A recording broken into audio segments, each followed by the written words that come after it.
Samuel Etienne, 6h30, 9h sur Europe 1. Le débrief de la matinale maintenant, les temps forts de ce que vous avez entendu ce matin sur notre antenne sur Europe 1. Face à la menace terroriste, le député Les Républicains et candidat à la primaire à droite, Frédéric Lefebvre, propose un comité de défense générale pour forcer les différents partis, la droite, la gauche, à l'unité. Il était mon invité à 8h20 dans l'interview politique.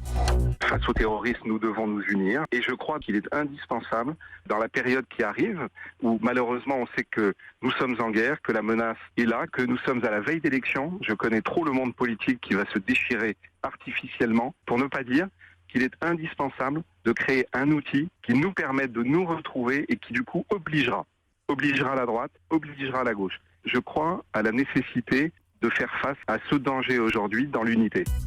À Sarakeb, en Syrie, un groupe humanitaire a tiré la sonnette d'alarme. Plusieurs personnes ont été blessées lors d'une attaque dont les symptômes ressemblent fortement à ceux provoqués par une attaque au gaz de chlore. Le journaliste syrien Fouad Basbous a vu les projectiles tomber. Des propos recueillis par Aude Vernuccio. C'était dans le journal de 7h.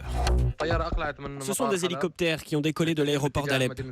Ils ont largué 2 barils. Dans chaque baril, il y avait 5 bonbonnes de gaz de chlore. Les 5 bonbonnes sont tombées sur des habitations, des bâtiments.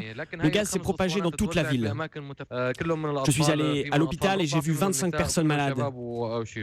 Des nourrissons, des enfants en bas âge, des personnes âgées. Les seuls à avoir des hélicoptères qui volent à 5 km d'altitude, ce sont le régime syrien et l'armée russe.